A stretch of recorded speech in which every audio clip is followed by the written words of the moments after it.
ملنے کے بعد جب حمل ٹھہر جائے تو ہمیں پہلے 2-3 ہفتوں میں کیا کرنا چاہیے اور کون سی احتیاط کرنی چاہیے تاکہ مس کیریج نہ ہو اور جو حمل ٹھہر گیا ہے وہ آخر تک برقرار رہے۔ اگر آپ کو پتہ چل گیا ہے کہ آپ کا ایگ ریلیز ہو گیا ہے اور اسپرم سے مل گیا ہے، پہلے 2-3 ہفتوں میں آپ نے کیا کرنا ہے تاکہ فرٹیلائزیشن ہو جائے۔ ایگ کو اسپرم سے ملنے کے بعد ایک خاص جگہ اور ماحول کی ضرورت ہوتی ہے۔ اگر جگہ کی بات کی جائے تو صاف ظاہر ہے کہ اس کو بچہ دانی میں ہی کہیں جگہ چاہیے ہوگی۔ فرٹیلائزیشن کے بعد آپ کا زائگوٹ بچہ دانی کی دیوار کے ساتھ لگ جاتا ہے۔ ان دنوں میں وہ جس پانی کی طرح گائی ہوتا ہے۔ اب آتے ہیں دوسری بات کی طرف کہ پہلے 2 سے 3 ہفتوں کے دوران آپ نے احتیاط کیا کرنی ہے۔ سب سے جو پہلے نمبر پر آتا ہے وہ یہ ہے کہ اگر آپ کو پتہ چل جاتا ہے یا ذرا سا بھی شک پڑتا ہے تو اب آپ نے آپس میں ملنا نہیں ہے، کم سے کم 10-12 دن تک، جب تک آپ کو مکمل ہاں یا نہ کی تسلی نہ ہو۔ یاد رکھیں اگر آپ ملیں گے تو زیادہ چانسز یہ ہیں کہ آپ کو حمل ٹھہرا بھی تھا تو وہ بھی ضائع ہو جائے گا اور آپ کو اس کا پتہ بھی نہیں چلے گا۔ ذیل میں کچھ ٹپس ہم آپ سے شیئر کرنے جا رہے ہیں، کوشش کریں اگر ہو سکے تو ان باتوں پر ضرور عمل کریں۔ Number 1، keep your body warm. Number 2، fatty acids. Number 3، decrease coffee intake. Number 4، pineapple. Number 5، no fertility massage. Number 6، calcium flour. Number 7، evening primrose oil. سب سے پہلے ہم بات کرتے ہیں پوائنٹ نمبر 1 کی، کیپ یور باڈی وارم۔ آپ اپنی باڈی کو گرم رکھیں۔ گرم کا مطلب یہ نہیں ہے کہ آپ آگ کے سامنے بیٹھ جائیں یا دھوپ میں جا کر بیٹھ جائیں۔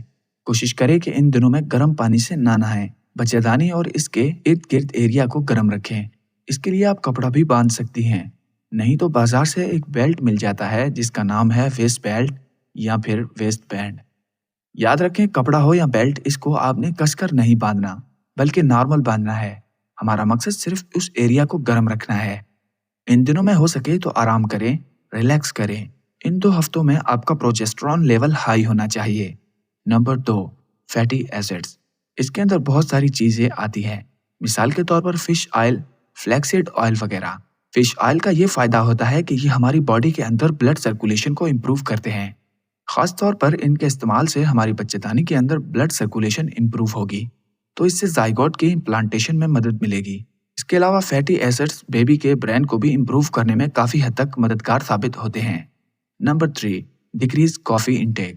شروع کے دنوں میں کافی اور چائے کا استعمال کم کر دیں۔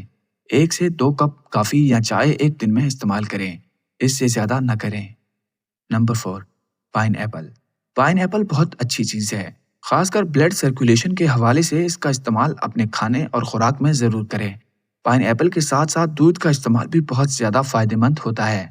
Number 5، no fertility message. کوشش کریں کہ شروع کے دنوں میں باڈی مساج نہ کروائیں، خاص طور پر بچہ دانی کے ایریا میں۔ ان 2 ہفتوں کے دوران آپ نے وٹامن سی لینا ہے۔ وٹامن سی اور ڈی بچہ دانی کی اندرونی لائننگ کو مضبوط کرتے ہیں اور ایمبریو کی گروتھ کے لیے بہت مفید اور ضروری ہوتے ہیں۔ وٹامن سی اور ڈی میں میڈیسن، گولیاں، کیپسول، سیرپ کے ساتھ ساتھ فوڈ اور فروٹ بھی شامل ہیں۔ اگر آپ وٹامن ای کو بھی لیں گے تو وٹامن ای کا آپ کو پتہ ہے کہ وٹامن ای ہمارے بالوں کے لیے بہت مفید ہے۔ اس کے علاوہ وٹامن ای ہماری اسکن کے لیے بہت مفید ہے۔ اس کے علاوہ وٹامن ای فرٹیلائزیشن اور امپلانٹیشن کے لیے بھی بہت زیادہ فائدہ مند ہے۔ وٹامن ای کے ہمارے جسم کے لیے اتنے فائدے ہیں کہ آپ سوچ بھی نہیں سکتے۔ Number 6، calcium fluor. یہ ایک ہومیوپیتھک ادویات ہے، اس میں کیلشیم شامل ہوتا ہے۔ کیلشیم کا استعمال ہماری ہڈیوں اور دانتوں کے لیے بہت زیادہ فائدہ مند ہوتا ہے۔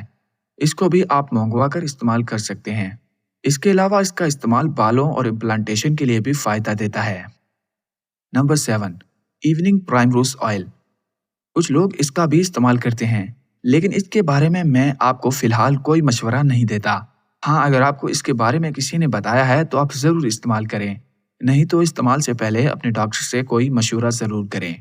امید کرتا ہوں آج کی ویڈیو آپ کو پسند آئی ہوگی اور آج کی ویڈیو سے آپ کو بہت کچھ سیکھنے کو ملا ہوگا۔ اگر پھر بھی آپ کے ذہن میں کوئی سوال ہے تو آپ ہمیں کمنٹس کر کے ضرور بتائیں، ہم انشاءاللہ اس کا جواب آپ کو ضرور دیں گے۔ اور ہاں، جانے سے پہلے ویڈیو کو لائک، سبسکرائب اور شیئر ضرور کریں۔ اللہ حافظ۔